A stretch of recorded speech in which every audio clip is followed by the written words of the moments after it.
అగ్నిగుండంలో సమమైనది మొదలు వందలాది దాసీమణులతో దాసీమణులు గావించుకుంటూ అంతఃపురంలో ఉన్న నన్ను ఈ పాటల పరిణిని మాడి తీసుకుని వెళ్ళి అరణ్యంలో వచ్చి కొడరాని పాటలు పడి అన్నా పట్టు పాంటల పైన పడుతుంది నేను కట్టక నేల పైన ప్రవహించవలసి వచ్చేది. పిండి వంటలు భుజించి ఈ నోట ఆకులు అలుగులు నమ్ములుకుంటూ బతుకు జీవుడాని అన్నపరామచంద్రాన్ని దెబ్బతిని అన్నయ్య ఇన్ని కష్టములు నీవు ఎరుకనిది కాదు. ఇవి ఎరంగి నువ్వు ఏం చేస్తున్నావు? ఈ చెల్లెల యొక్క మనసును సంతోషపరిచేదవా లేఖను నా ప్రతిజ్ఞ ఏమంటున్నావా?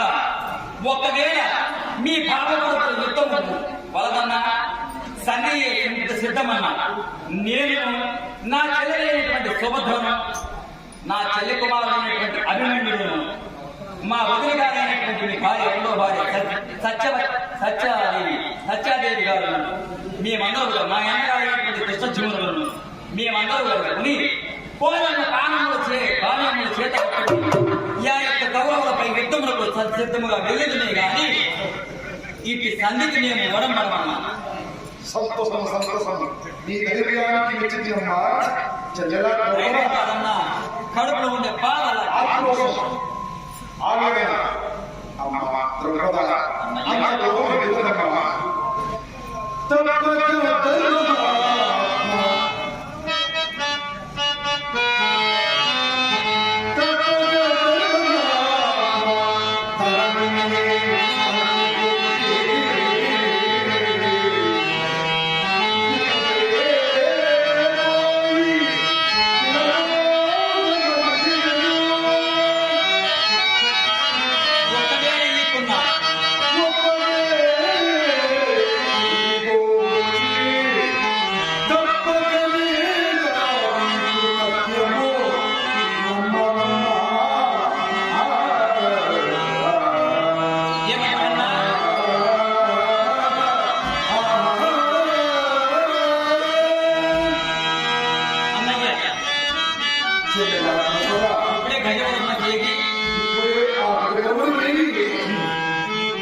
నేను చేయి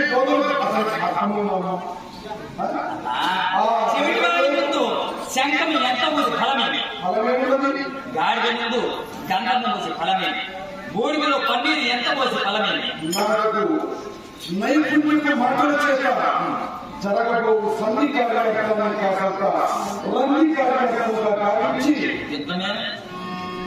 ఈ చోటికి తిరిగి వచ్చి మీ రాజ్యాన్ని మీకు కట్టబెట్టే బాధ్యత సిద్ధము. దుష్ట శిక్షణ శిష్ట రక్షణ పదివి తెలియలేను అన్నిటికీ అన్నగానే అన్నయ్య నీవు అట్టి మాట చేతిలో ఈ యొక్క ద్రౌపది శోభను అనే గురు కలత్రులు కన్నీరు కాచే సమయం ఆసన్నమైనదమ్మా. మరి ఇక నాకు సెలవు కృష్ణ నేను ఎదిగానా?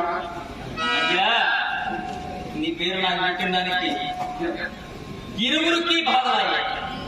వాళ్ళ కట్టుకు నేను బాధపడతా ఉన్నాను. నన్ను చెల్లెలు కాబట్టి నువ్వు బాధపడుతున్నావు. కృష్ణ కృష్ణ నా పేరే అవునన్నా. మరి ఇక నేను ఎదిగానా? అలాగే